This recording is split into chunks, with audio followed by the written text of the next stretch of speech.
नमस्कार मित्रों, आपका स्वागत है हमारे पावन धार्मिक चैनल में, जहां हम लाते हैं आपके लिए भारत की अनमोल परंपराएं, व्रत कथाएं और वह गुण ज्ञान जो सदियों से हमारे धर्म ग्रंथों में सुरक्षित है। आज हम बात करेंगे एक ऐसे पर्व की जो सर्पों के प्रति श्रद्धा, प्रकृति के प्रति आभार और सनातन संस्कृति के अद्भुत विज्ञान का परिचायक है, जिसका नाम है नाग पंचमी। तो आइए जानते हैं नाग पंचमी कब है, क्यों मनाई जाती है और इसके पीछे छिपी हैरान कर देने वाली रहस्यमयी कथाएं और तात्विक।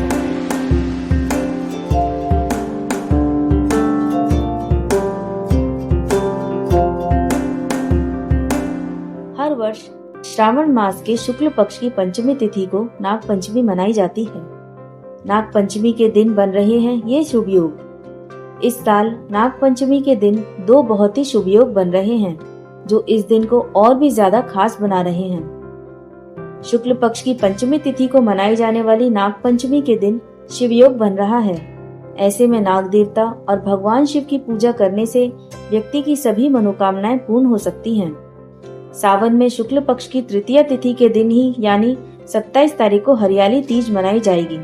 इसके अलावा शुक्ल पक्ष की पंचमी तिथि इस दिन सावन में 28 जुलाई को रात में 11:25 पर शुरू हो जाएगी और इसका समापन 29 तारीख को रात में 12:47 पर होगा। ऐसे में कुछ स्थानों पर नाग पंचमी 29 तारीख को मनाई जाएगी। यह दिन विशेष रूप से सर्पों की पूजा, उनके प्रति सम्मान और उनके रक्षक स्वरूप की उपासना के लिए जाना जाता है। इस दिन लोग नाग देवता की पूजा करते हैं, दूध चढ़ाते हैं और विशेष व्रत रखते हैं। नागों का महत्व, पौराणिक और तात्विक स्वरूप। नाग हमारे धर्म, संस्कृति और ज्योतिष में अत्यंत महत्वपूर्ण स्थान रखते हैं। महाभारत, रामायण, शिव पुराण, भागवत और स्कंद पुराण हर ग्रंथ में नागों का वर्णन है। शेषनाग भगवान विष्णु की शैया हैं। वासुकी नाग समुद्र मंथन में रस्सी बने। तक्षक नाग परीक्षित राजा को डसा। ककोरटक, अनंत पद्मिन, महापद्मिन, पुलिक शंख, धृतराष्ट्र कालिया ये सब नागराजों के नाम हैं। नागों को धरती के नीचे की ऊर्जा का संरक्षक माना गया है। वास्तु और ज्योतिष में नाग दोष हो या कुंडलिनी शक्ति, यह सब इनके प्रतीकात्मक रूप हैं। आइए अब जानते हैं नाग पंचमी की सबसे प्राचीन कथा, जब नागदेव बने भाई। प्राचीन काल में एक सेठ जी के 7 पुत्र थे। सातों के विवाह हो चुके थे। सबसे छोटे पुत्र की पत्नी श्रेष्ठ चरित्र की विदुषी और सुशील थी, परंतु उसके भाई नहीं था। एक दिन बड़ी बहू ने घर लीपने को पीली मिट्टी लाने के लिए सभी बहुओं को साथ चलने को कहा, तो सभी धलिया और खुरपी लेकर मिट्टी खोदने लगे। तभी वहां एक सर्प निकला, जिसे बड़ी बहू खुरपी मारने लगी। यह देखकर छोटी बहू ने उसे रोकते हुए कहा, मत मारो इसे, यह बेचारा निरपराध है। यह सुनकर बड़ी बहू ने उसे नहीं मारा। तब सर्प एक ओर जाकर बैठ गया।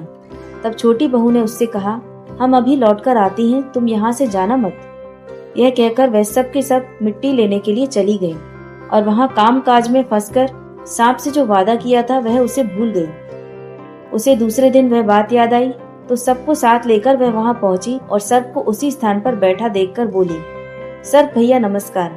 सर्प ने कहा, तू भैया कह चुकी है इसलिए तुझे छोड़ देता हूँ, नहीं तो झूठी बात कहने के कारण तुझे अभी डस लेता। वह बोली, भैया मुझसे भूल हो गई, उसकी क्षमा मांगती हूँ। तब सर्प बोला, अच्छा तू आज से मेरी बहन हुई और मैं तेरा भाई हुआ, तुझे जो मांगना हो मांग ले। वह बोली, भैया मेरा कोई भाई नहीं है, अच्छा हुआ जो तू मेरा भाई बन गया।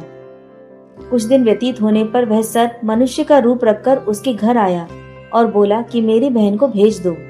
सबने कहा कि इसके तो कोई भाई नहीं है, तो वह बोला, मैं दूर के रिश्ते में इसका भाई लगता हूँ, बचपन में ही मैं बाहर चला गया था। उसके विश्वास दिलाने पर घर के लोगों ने छोटी को उसके साथ भेज दिया।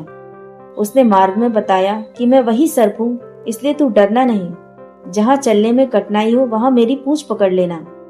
उसने कहे अनुसार किया और इस प्रकार वह उसके घर पहुंच गई। वहां के धन ऐश्वर्य को देखकर वह चकित हो गई। एक दिन सर्प की माता ने उससे कहा कि मैं एक काम से बाहर जा रही हूँ, तू अपने भाई को ठंडा दूध पिला दे। उसे यह बात ध्यान न रही और उसने उसे गर्म दूध पिला दिया, जिसमें उसका मुख जल गया। यह देखकर सर्प की माता बहुत क्रोधित हुई, परंतु सर्प के समझाने पर शांत हो गई। तब सर्प ने कहा कि बहन को अब उसके घर भेज देना चाहिए।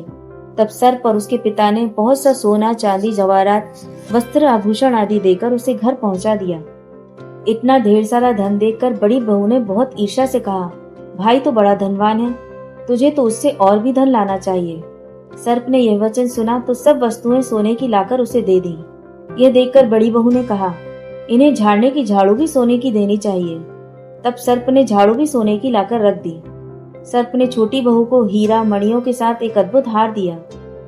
उसकी प्रशंसा उस देश की रानी ने भी सुनी और वह राजा से बोली कि सेठ की छोटी बहू का हार यहाँ आना चाहिए। राजा ने मंत्री को हुक्म दिया कि उससे वह हार लेकर शीघ्र उपस्थित हो। मंत्री ने सेठ जी से जाकर कहा कि महारानी जी छोटी बहू का हार पहनेंगी, वह उससे मुझे लाकर दो। सेठ जी ने डर के कारण छोटी बहू से हार मंगाकर दे दिया।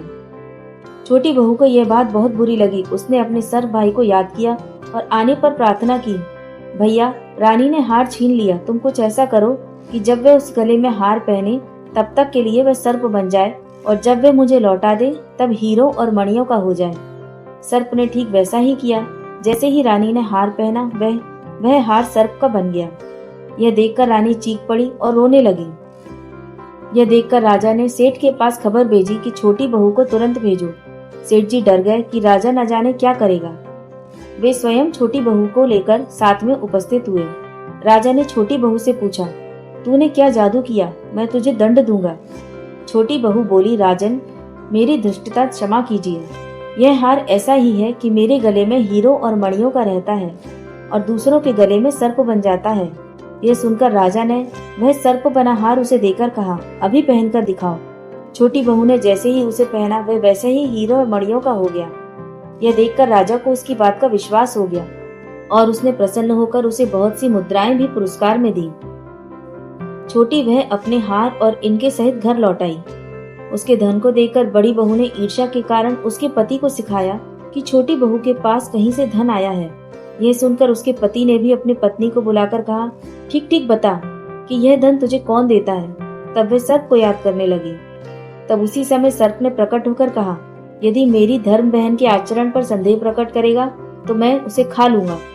यह सुनकर छोटी बहू का पति बहुत प्रसन्न हुआ और उसने सर्प देवता का बड़ा सत्कार किया। उसी दिन से नाग पंचमी का त्योहार मनाया जाता है और स्त्रियां सर्प को भाई मानकर उनकी पूजा करती हैं। आइए चलिए जानते हैं नाग पंचमी की दूसरी कथा।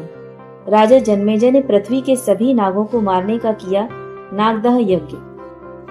पुराने समय में राजा जन्मेजय ने पृथ्वी के सभी नागों को मारने के लिए नागदह यज्ञ किया था। इस संबंध में महाभारत की एक कथा प्रचलित है।